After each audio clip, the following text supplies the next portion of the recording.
In the parched desert of western China, archaeologists cracked open a coffin that had been sealed for 2,700 years.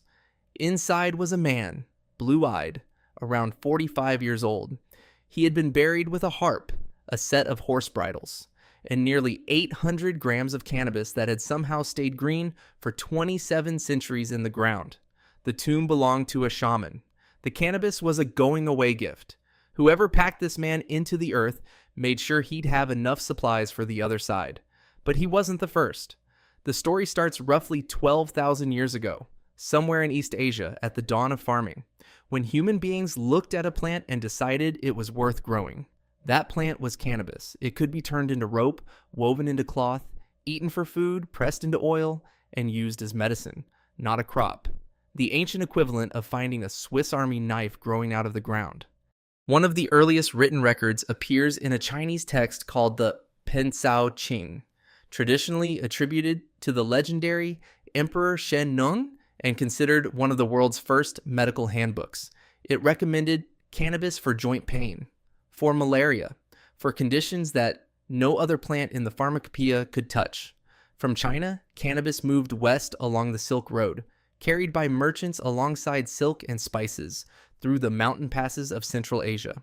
One of those trade paths ran straight through the Pamir Mountains, and that's where the oldest direct proof of smoking turned up. At a burial site called the Jirzankal Cemetery, researchers excavated 8 ancient tombs dating to around 500 BCE. Inside, they found wooden braziers, small fire burners, filled with heat-cracked stones. The stones had been used to burn cannabis, but not just any cannabis. When the residues were analyzed and published in Science Advances in 2019, they found something striking. The THC levels were unusually high, far stronger than wild plants growing in the same mountains today. These people were choosing the potent strain. On purpose, they would heat the stones until they glowed, lay the cannabis across them, and breathe the rising smoke together while they buried their dead. They were hotboxing funerals 2,500 years ago. Around the same period, the Greek historian Herodotus was traveling through Central Asia and encountered a group of nomadic warriors called the Scythians. He watched them crawl into small felt tents, throw cannabis onto red-hot stones, and breathe everything that came off. Then he wrote it down. His words. The fumes were such that no Greek vapor bath could surpass them. The Scythians howled with delight. For a long time, historians assumed he was exaggerating. In 1947, Soviet archaeologist Sergei Rudenko excavated frozen tombs in Siberia, sealed in permafrost for over 2,000 years. Inside, tent frames, heated stones, and cannabis seeds. Exactly what Herodotus had described. He wasn't exaggerating at all. Then, in 2013, a Scythian tomb in the Caucasus Mountains turned up containing 7 pounds of solid gold cups. When researchers tested the residue inside those cups, they found cannabis and opium. Ancient warriors were mixing substances out of gold 2,400 years ago. And then, 7 years later, something stranger still. At Tel Arad in Israel, researchers examined altars inside a shrine belonging to the ancient kingdom of Judah, around 2,700 years old. One altar held frankincense, standard offering. The other held cannabis, and it had been mixed with animal dung to slow the burn, to release the smoke at precisely the right rate. Whoever prepared this knew exactly what they were doing. Here's the part that makes this more than a history of one plant. Your body was already wired for it before you ever touched it. The human brain produces a molecule called anandamide, named after the Sanskrit word for bliss. Cannabis produces a chemical that fits into the exact same receptor slot, not a foreign substance, a spare key to a lock your body already had, which explains why, halfway across the world in India, the plant wasn't merely used, it was worshipped. The Atharva Veda, one of Hinduism's oldest sacred texts, lists cannabis among 5 sacred plants.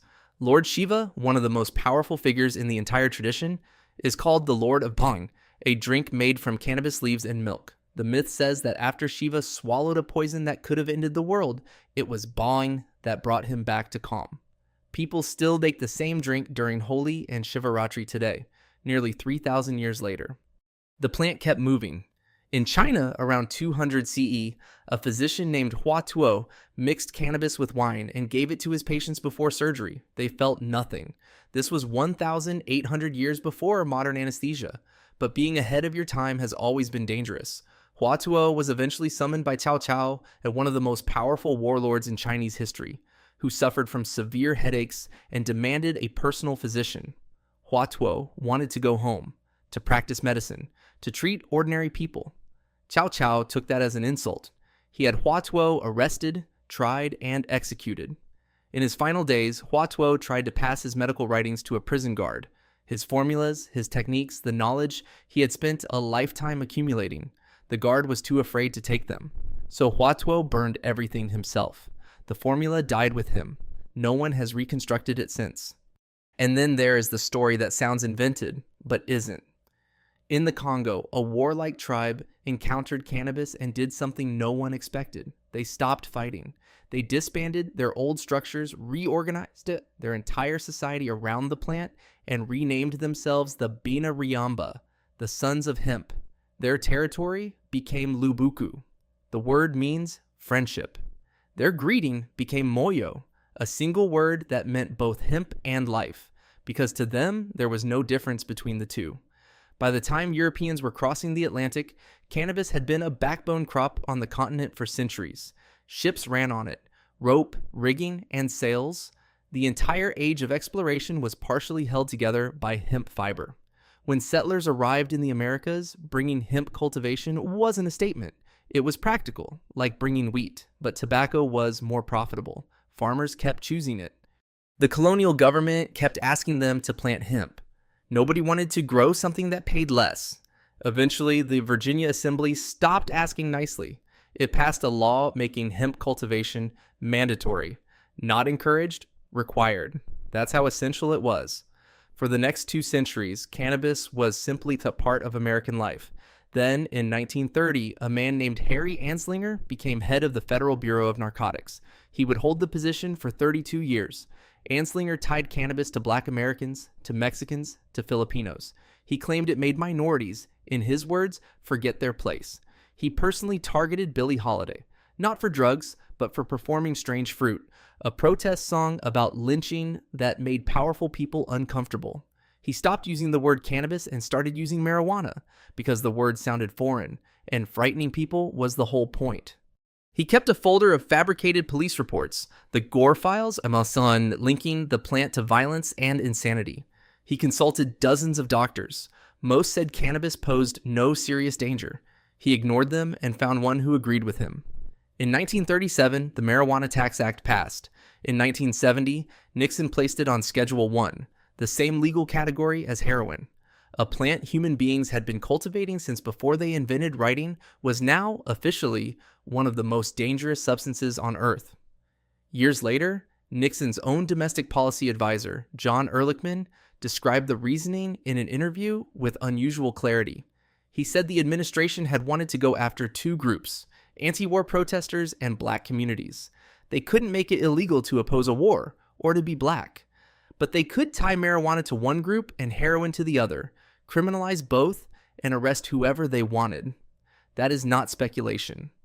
That is a direct quote from the man who helped design the policy. In 1988, the DEA's own administrative judge, Francis Young, spent 2 years reviewing all available medical evidence and concluded that cannabis should not be classified alongside heroin. He recommended removing it from Schedule 1.